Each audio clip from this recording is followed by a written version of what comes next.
for those of you that haven't heard of AgWind, it's a relatively new initiative of the Distributed Wind Energy Association. And we have received some funding from the U.S. Department of Energy to launch this through the HERO-X program and also through USDA through their Rural Energy for America program. We have launched a tool to help. Oh, it is going to do that. Auto advance. Okay, I'm going to talk fast. If you scan the code here, and we'll talk more about this tool, it helps users check their wind resource, but also run a cost model feasibility to see how well the payback period would be at your site using a variety of certified wind turbines and help you compare to help kind of shop around. So our program for today, we are welcoming everyone from around the whole country, but we're focusing on Vermont and Maine as far as looking into the wind resources a little more. And I would invite everyone to introduce yourself in the chat. We have a few other folks from the AgWind team here. I don't know if you want to turn on your cameras. David Dunaway, you could wave. I think Maureen Burke is here. Who else do we have? Hi there. Carrie Kisslinger has been helping us out, Padma. We've got quite a few DWEA members involved in this effort. Oops.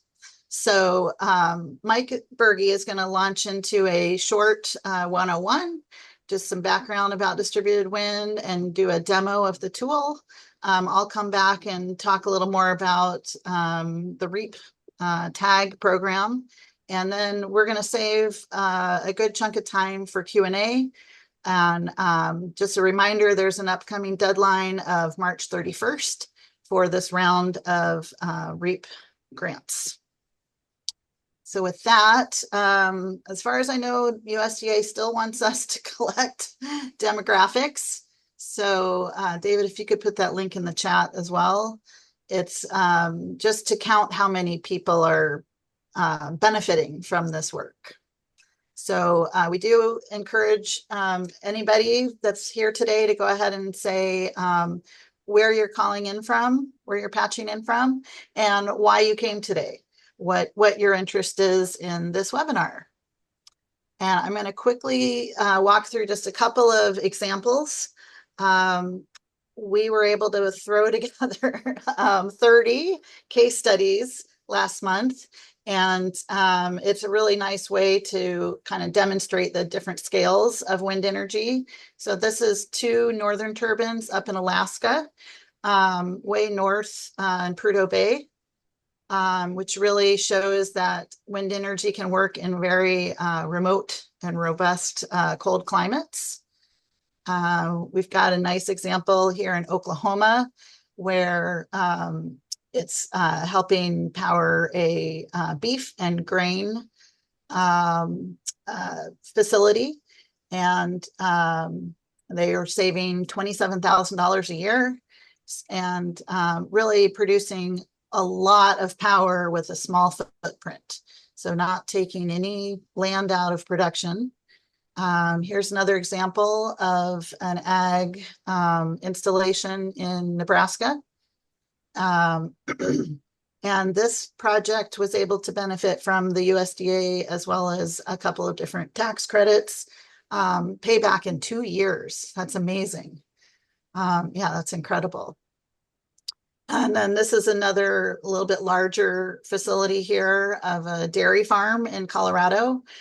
This shows how a rural electric co-op was able to connect in these turbines and producing 60% of this dairy's consumption. So with that, I'm going to hand it over to Mike Bergey to give us a little more on, if you're ready, Mike. That was only 6 minutes. Yeah, stall please a little bit. Stall for just a minute, please. Okay. He's trying to get up a good example here. I see only one one or two people have introduced themselves in the chat, so I might start calling on folks. I recognize the name Ruth Baranowski. Hi, nice to see you. And Trudy Forsyth is on the board of DWEA. Thanks for joining. She's on the executive committee.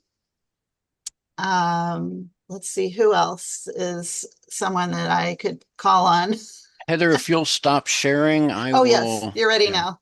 Okay, and we would love to hear, especially if you are a farmer or ag producer, what your interest might be in wind energy. Take it away, Mike. Okay, give me a minute.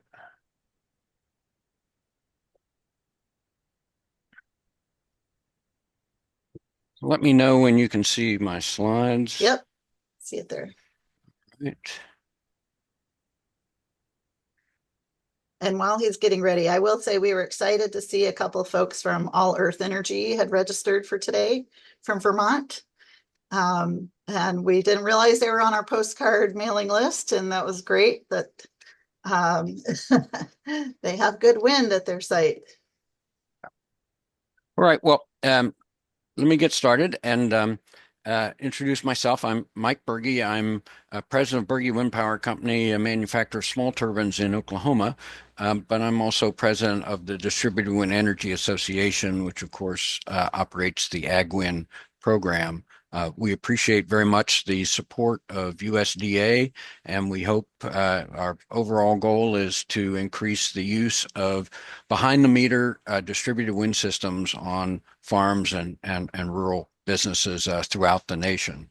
I don't know if he's on, but I'm going to give a shout out to David Blittersdorf of Heinsberg, Vermont. And the reason is that besides establishing the dominant wind resource assessment or monitoring company in the nation and having a very successful solar company now, he was the actual founder of the Distributed Wind Energy Association. Dave came to a small wind turbine conference in Wisconsin with money and a proposed executive director in hand. I joined the chorus quickly, but it was Dave who actually got us going. So Dave, if you're on, thank you very much for that. This association owes its origin to you. We appreciate it. So what is distributed wind? It is the use of one or more typically small to medium, but could be very large wind turbines behind the meter, specifically to reduce the consumption and therefore the operating costs or electric bills for a facility. That facility could be a home, a school, a farm, or a commercial or industrial enterprise. In systems without storage, the energy is first used in the facility that it's powering, and any excess is sold instantaneously to the utility, and then the rate that you get paid for that depends upon the policies in that state or utility.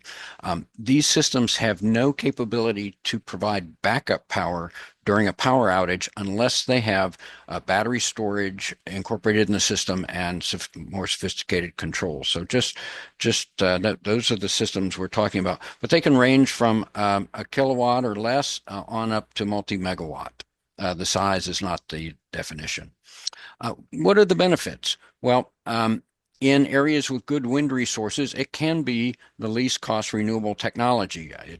In other areas, very difficult to compete with imported solar, but in a good wind resource area, we can be least cost. It does leverage Americans' technology and manufacturing strength. A lot of the, particularly the small turbines, are built here in America. It can provide power at night and power during the winter, and therefore it complements solar production on an annual and even a daily basis. And very importantly to the farm community is that we have a much smaller footprint, up to 90 or 95% smaller footprint compared to solar. So because the wind turbines can be installed typically on the farmstead itself, near the existing buildings, we're not taking up any prime farmland or taking it out of production. Hey, Mike, Um, before you go yeah. too much further, I think your camera is off. Uh, You turn that on. okay. Well, I'm not the center of attention here, so All right, that's yeah, fine. That I was on don't. purpose. I'm not. Well, no, I don't think it matters. I'll turn it on later. That's Um, fine. Okay. yeah. So, and in terms of scale, the typical uh, farm and rural ag business turbine is going to be much smaller than the turbines that you're used to that in the wind farms. And this provides a scale against the Statue of Liberty. And I mean, the most common sizes are down there at the bottom towards the 15 and 25 kW, where instead of being 500 feet tall, we're 120 or 130 feet tall. So much smaller scale, much less obtrusive. Uh, Heather gave you a few examples. I'm just going to add a few more. These are typical installations. So this is a catalog operation in Woodstock, Southwest Minnesota, and they have two EOCycle 25 kW turbines installed last year. They produce about 80,000 kilowatt hours each. I think the project was probably in the $400,000 range, but it would have received a very substantial USDA grant in addition to the generous tax incentives, which I'll talk about later. And it's saving about $9,200 a year, which is 100% of their usage.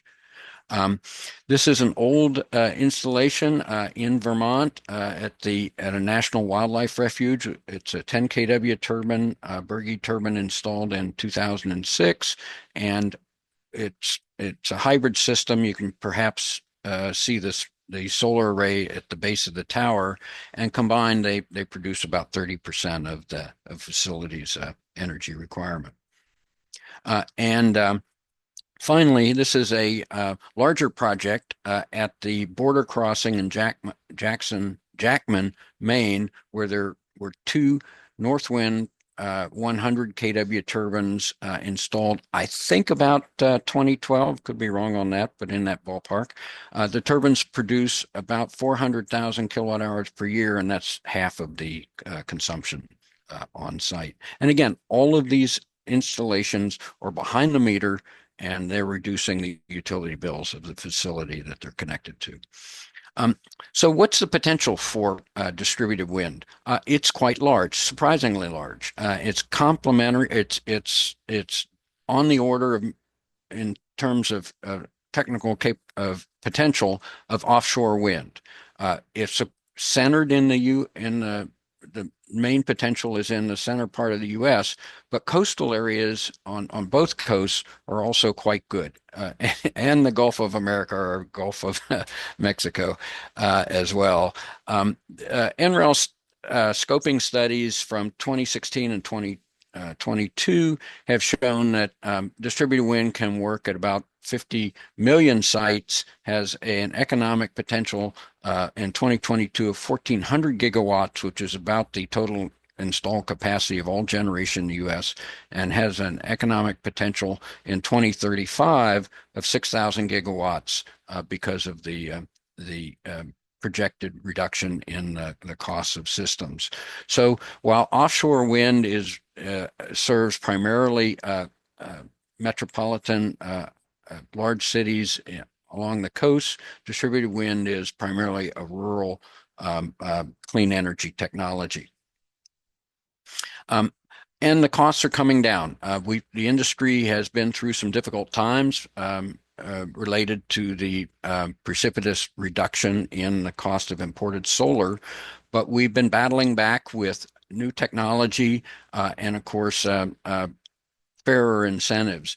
But here's an example of an older technology, small turbine, and new technology that lowers the LCOE or the payback period by approximately 50%. So there are a number of companies that are getting support from the U.S. Department of Energy to improve their technology or bring new products on the market, and it's making wind small and medium wind more competitive with solar.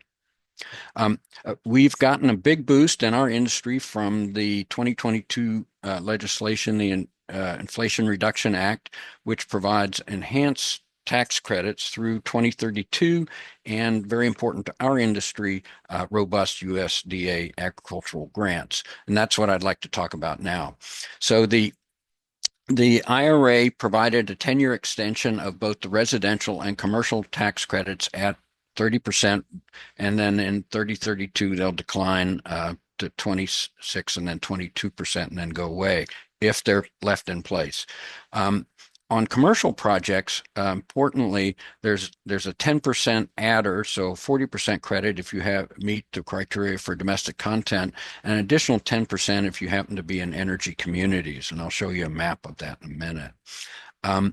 You also qualify for 5-year double declining balance depreciation, or if you qualify, you can use the Section 179 and do 100% depreciation in the first year. So big potential for tax savings. Very importantly, you can, if you are a nonprofit, if you are a nonprofit or a tribe or a public agency, you have the option of direct pay or elected pay. It goes by both names, but it's like a rebate from the Treasury. So you'll actually get a check from the Treasury on that. And that is a big, that allows clean energy to be accessible by a wide range of non-tax paying entities. It's a big improvement over the past. And then importantly for businesses that don't have the tax appetite to use the benefits, you can sell those tax credits, typically at a small discount, to another tax-paying entity. I mentioned the energy community bonus. This is the map. It changes every year, and it's where communities have been have a certain amount of their GDP based upon fossil industries and have a unemployment rate above a certain threshold, and that changes each year. You'll notice that there's not much of that shown up in Maine and Vermont, although I detect a slight little bit of pink around the B in Boston. I didn't get a chance to look into that, but there's a possibility there. But I mentioned also the USDA REAP grants. Those have been more robust since the IRA was passed, but have been now reduced a little bit. And so the current situation is that the REAP grants, you can apply for the REAP grants through March 31st of this year, but not the 50% that it was previously. You can apply for a grant up to 25%. Then the USDA is going to have a hiatus between April 1st and June 30th, and they'll open up, we think, the next application window July 1st. We don't know whether that will be at a 25% grant level or a 50% grant level, or it will be not opening. We just don't know at this point.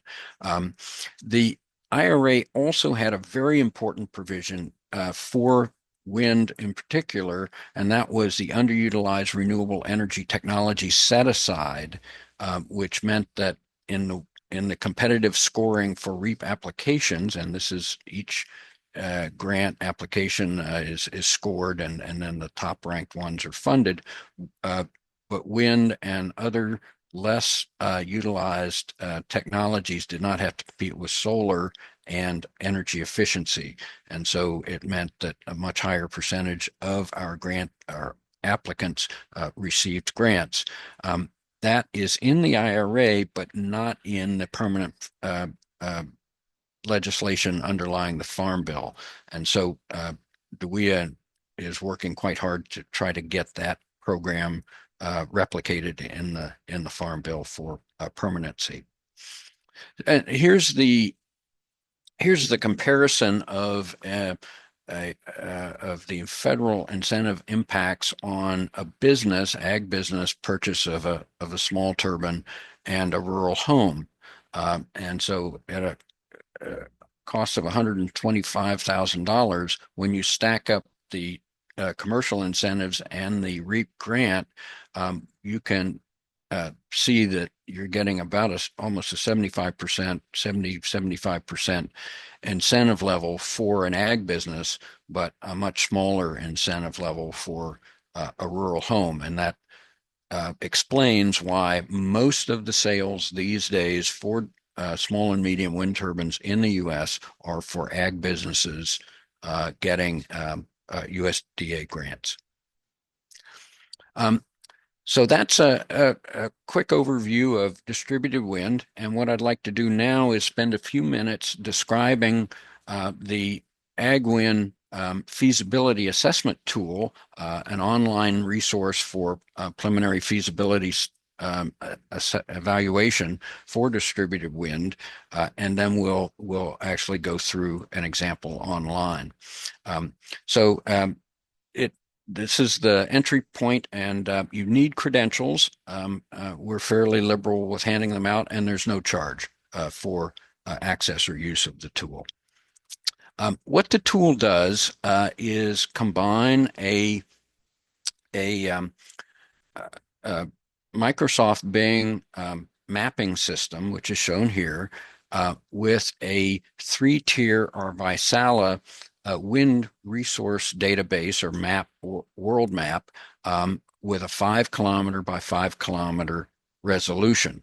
And so you can put in an address or a latitude and longitude anywhere in the world, and you will get, with some other inputs, a estimate of the annual average wind speed. And then the tool has embedded in it the math parts that take the power curve from a wind turbine, combine it with the frequency, the probability distribution function at that wind speed, based upon standard performance calculation methods, and arriving at a estimate of or prediction of the annual energy output. So this slide shows the entry page for the inputs. You have a drop-down menu up at the top, and you can select from a list of certified wind turbines, or near certified. You have to put in the location, the tower height, and then you can, there's some other information with the naming the run, and some wind modeling numbers down at the bottom: turbulence, Weibull K, shear exponent, and altitude. And then what you get is, and I picked Kennebunkport, Maine here, is a prediction of the performance. So this is the EOCycle 25 kW turbine. We're installing it on a 100-foot tower. And we are predicting that it's going to produce 47,100 kilowatt hours per year and operate 78% of the time. You can, within the model, move the location point around, but this model is not suitable for picking the best spot on say a farm site for a wind turbine. The wind data is 5 km by 5 km, so it's not going to tell you whether to put it in behind this barn or in front of that tree. But it is a very good tool to determine basic feasibility, and also give you an estimate of the performance and the economics. So there are 2 versions. If you look up at the top, there's a turbine production model, which we just went through, but there's also a financial analysis model, and that's the example that I will use online. And here's one for a result. This is a farm in Nebraska, and so this was with a Bergey 15 kW turbine, producing about 40,000 kilowatt hours per year. And given the economics that were put in, the cost of installation, the incentives available, and then looking at the finances, we get a net present value of 108,000, internal rate of return of 32%, and a payback period of under 3 years. So this is the kind of information that you can get out of the tool. It's not going to help you to evaluate time of use rates or demand charges, but it's a very good tool for basic behind the meter. These are the turbines that are currently in the model. I think it's 9 or 10 manufacturers. The turbine sizes range from 2 to almost 3,000 kilowatts, the GEs. So we have here the contact information. I just saw how to, and I believe that this presentation is going to be provided to you, so you'll have Yes. this information available. We'll post Right. this. Yeah. So that's a quick overview of both distributed wind and the AgWind tool. I just would use the opportunity to point out that the Distributed Wind Energy Association, which has about 60 members and a representative in Washington, serves to improve the business opportunities for our members. And so we're very active in federal policy, occasionally in state policy, and we work to address the barriers as well that the industry sees. I invite you to go to distributedwind.org and see what we have to offer. And if it's something that you'd be interested in joining, we'd be happy to talk with you about that. Great, thanks, Mike. So I'm going to stop share. I don't, let me go ahead and launch into the example. And we do have some questions in the chat. Okay. Well, let me go through the example real quick, and then we'll get to, should have time to get to that, and I will start my camera. There you go. Now we can see you. Okay. And we do have Mr. Blittersdorf. He missed your shout out, but. Okay. Well, nice to see you, David.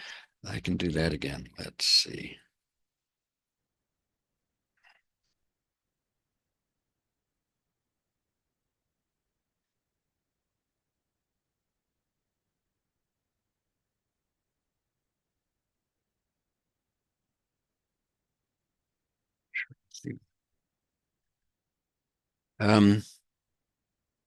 Go ahead and ask me some questions, because I'm not sure why I'm not able Actually, to. while he's working on that, Dave Dunaway, you put a answer in there. At what height is that wind speed? So you can put in a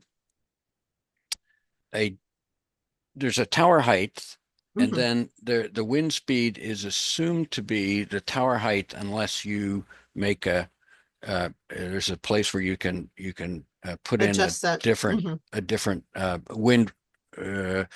wind data heights. So if you have 10-meter data, climatological data, you can put that in, and then you have to choose a shear exponent, and then it will correct it up to the hub height to the top of the tower.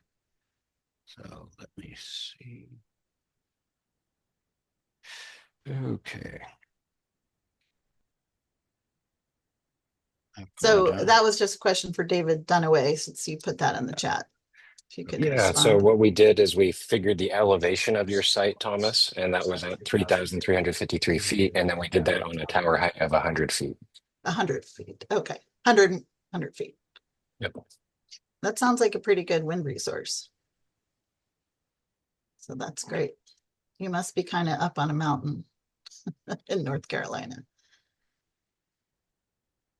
Okay, am I sharing now? Yes, we can see your screen. Okay, very good. So I'm going to select financial analysis. I had already entered the EOCycle turbine. We're going to look at Kennebunkport, Maine. I believe ex-President Bush had a 2 kW turbine at his compound in Kennebunkport. I'm not sure exactly where it is, but that's why I picked it. we're Yes. 100-foot tower. It's already told us that we've got a 9.8 mile per hour, not a great site, but it's just an example. So now we'll start filling in the information to do the economic analysis. So we'll pick that we're going to look at a 20-year economic analysis. We're going to start this year. We have one wind turbine. We're going to say that it costs 200,000, which I think is in the ballpark. The annual maintenance cost, we're going to say is $300. I don't actually know for the year cycle, but that's what I'm going to guess.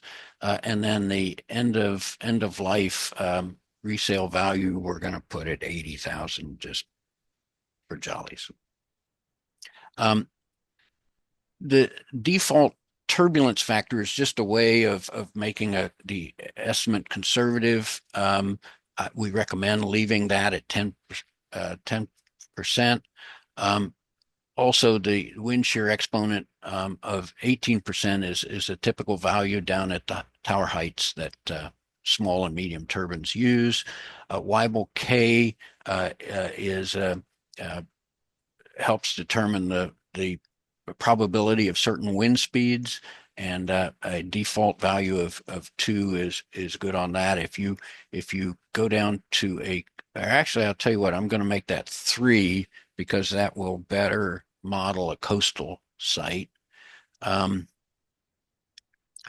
Let's see. So altitude, I put in 25%, 25 feet. Yeah.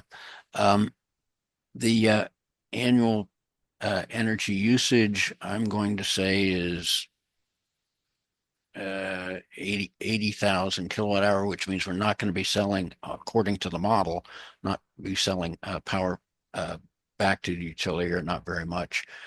These are the D rate from measurements is a way of accounting for the buyback, and that's explained in the instructions.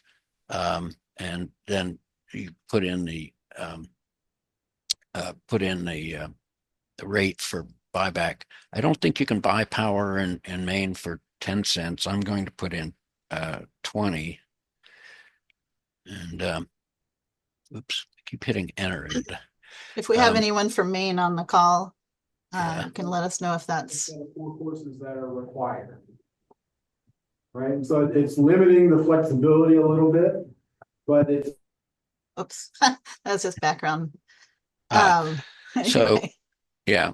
We could verify that 20 cents is a common electric rate. Well, this is just an example. Just an example. Yeah. So you select whether you're a business, a residential nonprofit, the tax bracket, the state tax bracket, what type of depreciation. Of course, if you're residential, there's no depreciation. You can put in a discount rate. You put in over how many years you want to use the ITC, if everyone chooses a year, if they can do so, and then whether you can are receiving a federal grant. This was really the 1603, which is not available anymore. Direct pay. Yeah. You can put in whether you're financing it, and then put in the parameters that it the interest rate, the loan period, loan amount, that sort of thing. In this case, we're not. You can put in whether you qualify for the 10% domestic content. In the case of EOS cycle, the answer is no, I believe. Whether you're in an energy community in Kennebunkport, I believe the answer is no. And then in terms of a taxable grant, and the USDA REAP grants are taxable, we're going to assume we get a 25%, and so that's going to be 50,000. And there's no state tax credits, and then we'll run the model. And 5-year payback. All right. So we have a prediction of about 40,000 kilowatt hours per year, valued at 20 cents per kilowatt hour.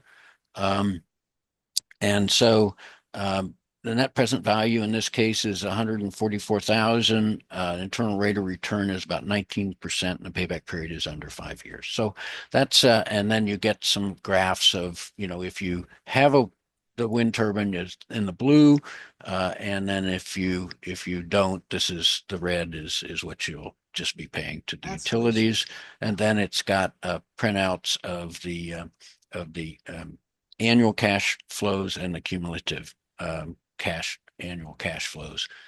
And that can all be printed in a report. And it has certain limitations, but the AgWind tool is a really useful feasibility tool to help you sort out whether you should be considering distributed wind or not. It serves the same function or similar function as PV Watts, which is quite popular for photovoltaic installations.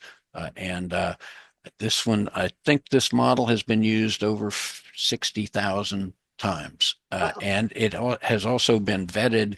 The map and the performance projections have been vetted by Pacific Northwest Labs and found to be roughly within a 6% plus or minus variation. So with that, I'm going to stop share and be happy to answer any questions. Before you stop, Mike, you might answer this one question about how the data is saved. If for these reports, you can save your session, you can show that. And the question is, who owns the data of these reports? So the archiving function is not working all that well. So you definitely want to print it out and keep it. I'm not sure you can go back with perfect reliability on that. But you can, isn't there a button that says saved? Yes, Save up top? Okay. There is. I'm not familiar enough with that to give an answer. I see. I'm afraid. Maybe David could help us. Yeah. Dave Dunaway. So the print report function at the top turns it into a nice PDF. Is that right? Yes. And then you can save that to your hard drive and Correct. You own it at that point. You can submit it with a USDA application, and at least for the smaller wind turbines, that serves the purpose of the third party feasibility study. And I believe on our servers, we're not keeping all the runs. Is that correct? Like it is private as far as we don't know if people are just putting, made up information like we just did here. We didn't have full knowledge of course, what the power is being used on the site. So I think, does that help answer your question, Jamie? Or did you have concerns about privacy? Maybe we could address. And Dave Dunaway, Yes. did we cover that correctly? Do you have anything to add there? So yes, you did answer my question. Thank you. Okay. But it's a good point that we could make that more clear if you're trying to save your work, how to make sure, if you spend a lot of time on it, so that's not frustrating. And then again, how the user inputs are private. Now, as far as we do have an opt-in on your contact information, I posted that link in the chat a little while ago. I'll have a slide about that as well.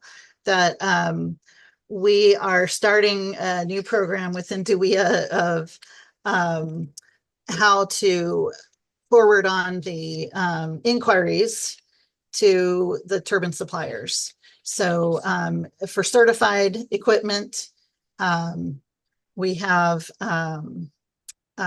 we'll get into this in a little bit. But if you have any other specific questions, Jamie? Sounds like no, go ahead. No, you answered everything I was thinking about. Thank you very much. I appreciate it. Perfect. So I see that, or I have heard that Dave Blittersdorf has joined us.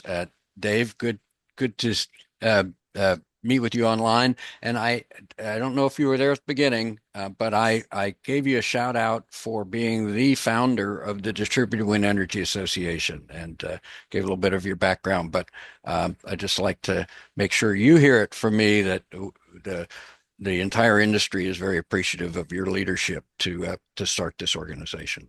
So thank you for that.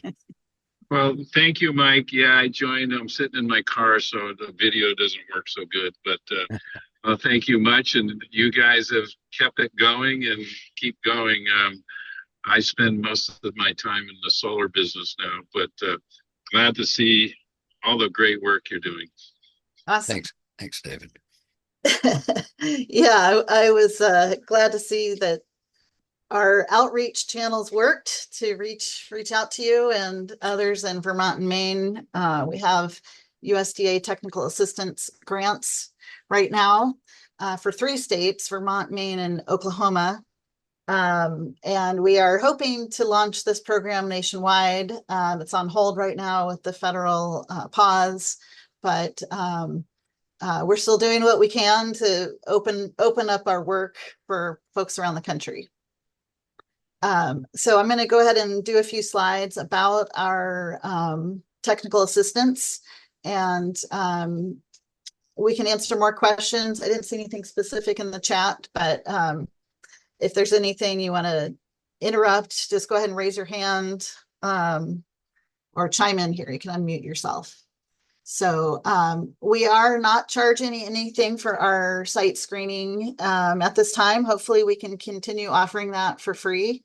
The tool will be available, and we're working on adding a few more usability features and improving the wind resource layer options on the back end. But anyway, so this is the current tool that we have out there, and we will probably have some beta testing going on moving forward. We do have technical experts available if you have questions to look at your site specifically. And we have other resources such as financing and technical questions that we can certainly pass along to others within DWEA. So we are primarily serving rural and remote communities, especially those disadvantaged areas, energy impacted by fossil fuel closures, areas that have high unemployment, and specifically areas with good wind energy potential. So, and sometimes we're surprised in states in the Southeast, especially along the coastline, there is still good wind that small wind turbines can do very well. So that's the link to sign up for your free wind evaluation that we can run for you. You don't have to learn how to use the tool. So that link takes you to a form to fill in, which we will show in a minute. But first, we wanted to just give a little higher resolution version of these wind maps. This is at 30-meter height. So you can definitely see some spots along the coastline there and up in the mountains that are up into the orange. I would say the dark green areas are probably not going to work. Even the light green areas, you'll have to find spots that have no trees or good clearing. And David Dunaway, did you want to say anything else about these maps? Chime in here. No, I feel like that's pretty straightforward. We've been doing a pretty deep assessment on these 2 whole states in general, and looking at wind resources at different heights as well as available connection to power. Okay, you were breaking up a little bit there, but there's probably another slide I think that you might be chiming in on. So this is the form I mentioned earlier. Just a few fields to fill in.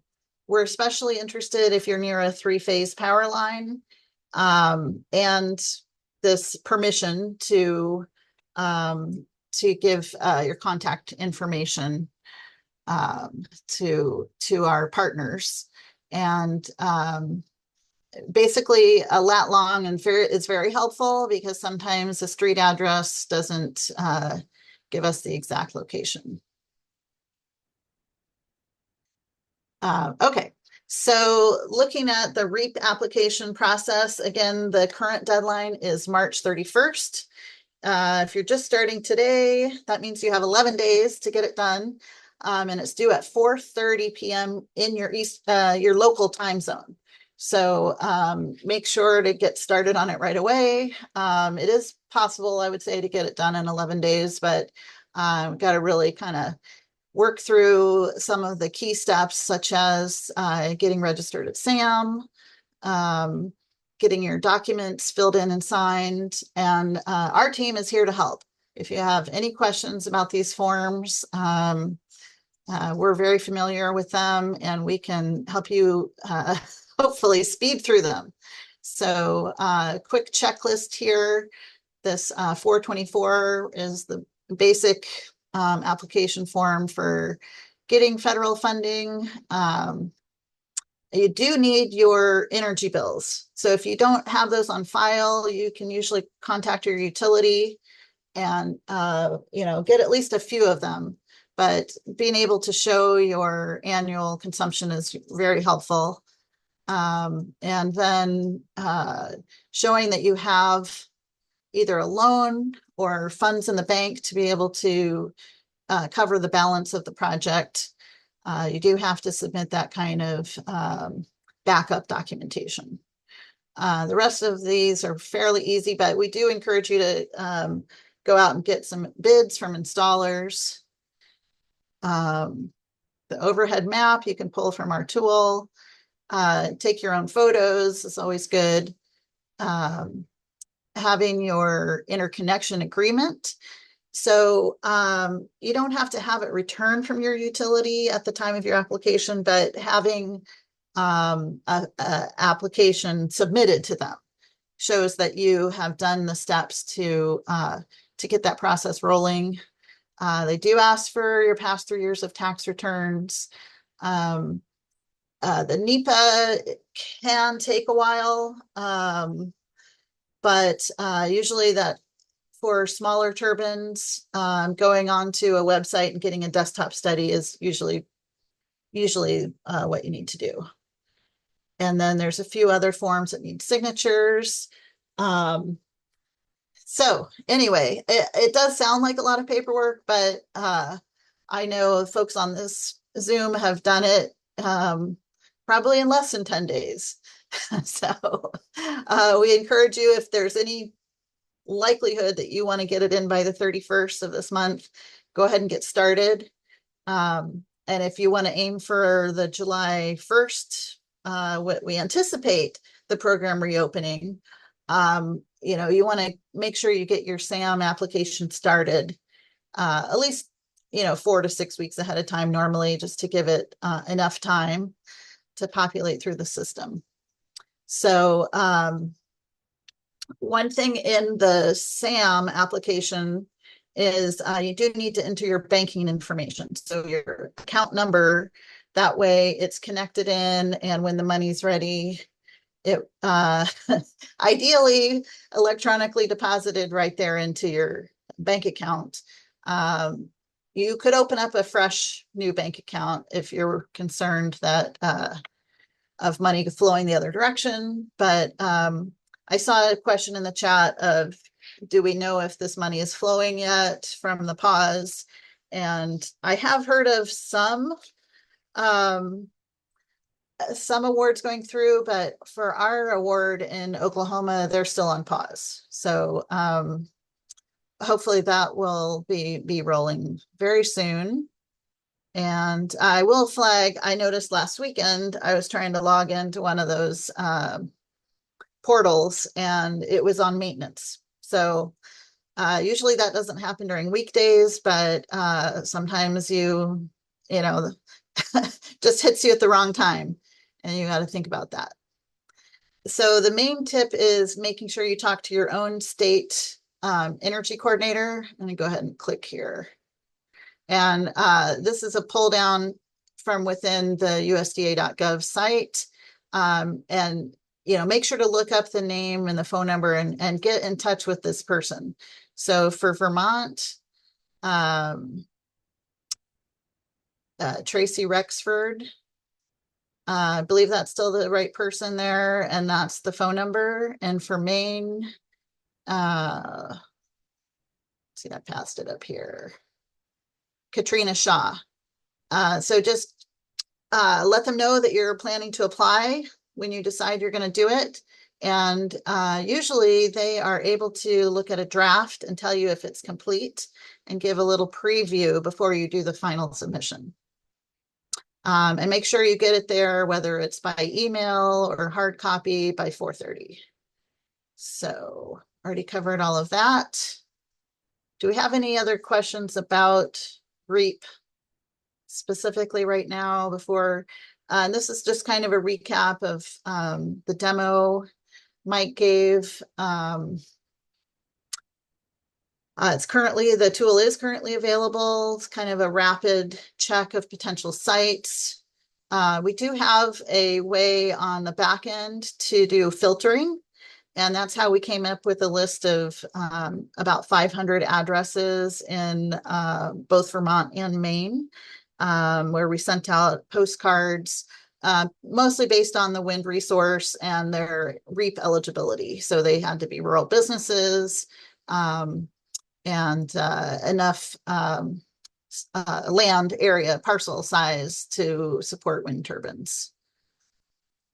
So the tool has a lot of algorithms on the back end to do the math with power curves all built in from a pull down menu. So right now we just have the certified turbines available, and it will help you if you can run the model multiple times and compare different turbine models.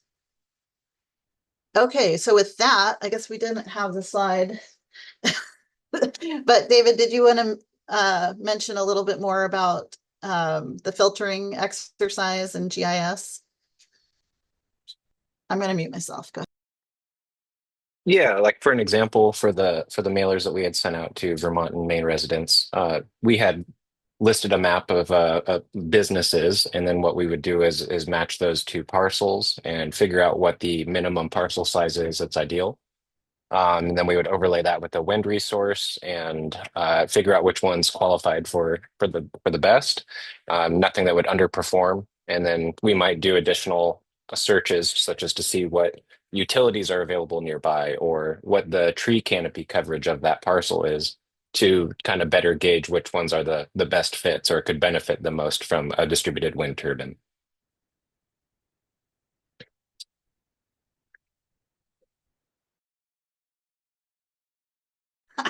If anyone has questions, we can on that or anything else we've covered. We do have some time here. I will mention we have our next quote office hour coming up tomorrow, and you can just register right there at the tinyurl.com/agwind. And let's see, I'm going to go ahead and check the chat. Heather, I'm going to chime in on the pause for funding. Oh, good. Yes. So Secretary Rollins, in a speech last week, said that they expected to finish their review of the REAP program, and it was one of the ones that she mentioned that are still on pause, within the next couple of weeks. So, they are still on pause nationwide, but they are claiming that they're going to be able to unpause within a few weeks. So should be soon. We have no clue as to whether it's going to be all grants or it's going to be some. We just don't know how deep into the details they have delved. DOGE has delved.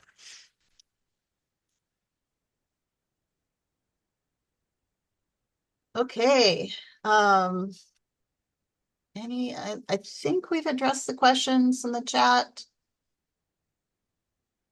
Oh, and where's my slide? Maybe I didn't go quite to the end of the deck. Ah, sorry.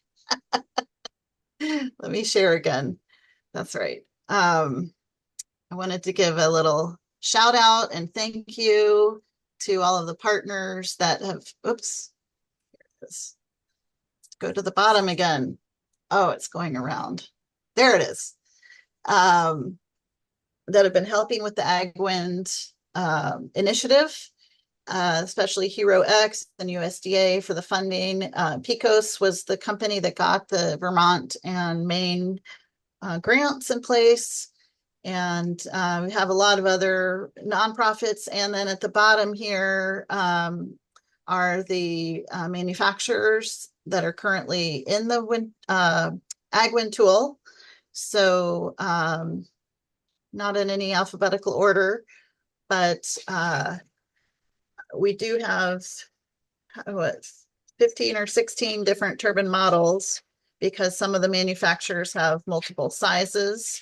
I would say roughly going from smallest to largest. The SkyStream is a 2 kilowatt. Rise has a 5 kilowatt and a 11 kilowatt. Bergey has a 10 and a 15.